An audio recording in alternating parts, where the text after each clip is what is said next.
welcome to Kitchen Art. Oh, thank you, thank you. Yes. It's a pleasure to be here. At galing po kami ng Chicago this morning at we're very happy dahil ang show natin ngayon, pangpamilya talaga. Look at all these kids. At kasama ang kanilang mga parents na nasa likod. Thank you for coming here and taking the time para mapanood po itong ating episode today. Ano bang topic natin today? Gagawa tayo ng easy merienda for kids. Which parents can be involved too, right? Absolutely. Ano ang first recipe na gagawin mo?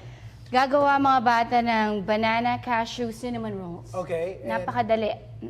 Rhea is actually my chef assistant. so she will be helping us today. Yes, Oh, yeah. sige. She's been working with me for about 8 years na, tagal. Banana cashew cinnamon roll. Sino mga batang involved today? So, I have Kirsten, I have Kelsey, I have Julia. We're gonna do the dough first. And then while they're kneading and playing with the dough, I'm gonna show you how to make the filling. Okay. Okay.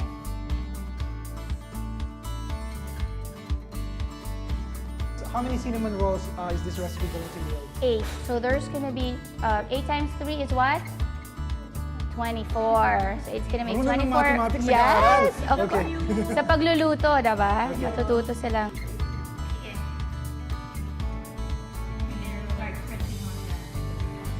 So usually, how long does it take to knead the dough, Chef Ken? Kasi ito frozen dough na siya, Yes. pre-made na. So Okay. it only takes about 2 minutes or 3 minutes. Talagang you just have to work it. Kasi pangit naman if you over knead it. Kasi ang tendency mag-aano siya, yung nafa-flatten, nawawala na yung air. Oh, yeah. We're gonna set this aside because we're gonna do the filling. Okay. Okay, the filling is that so we need brown sugar, which is 1 cup of brown sugar. We need 1 tablespoon of cinnamon, ground cinnamon. And then we have to have a 2/3 stick of butter, Okay. unsalted. Unsalted butter. Kinakailangan bang buo yung butter or melted? Kailangan soften. Soften, okay. Yes. Alright. Kasi kung liquid siya, hindi siya masispread. Okay. Ano naman yung isang nandun? Yes. What is that? Cashew. Cashew. Okay. Kung ayaw niyong magturon, mag-cinnamon roll kayo. Oh! Next step. Okay. Okay, so gagawin na natin yung filling para ma-spread, ha? I'll get a bowl. 1 tablespoon of cinnamon, Okay. ground cinnamon. So haluin natin siya with the brown sugar. And then, we're gonna put the coarsely chopped cashew. So, ito na yung filling. Lalagay natin yung butter. Huli na. Okay? Kasi gusto natin yung buong dry mixture. Halong-halo sila. Okay. Yung butter, isi-spread natin yan sa dough. Sa ginawa nilang dough.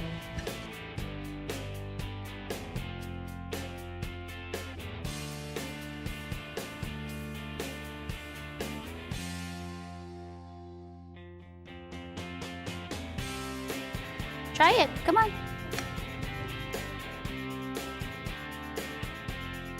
So after nyan, habang ginagawa ni Kelsey, spreading the butter, yung mixture nyo, yung dry mixture nyo, lalagay nyo dito.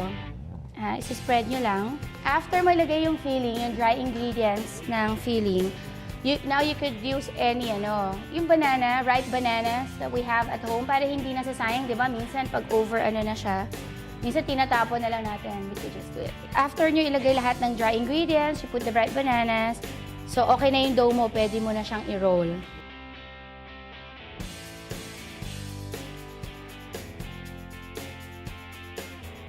Okay. Kailangan mahigpit.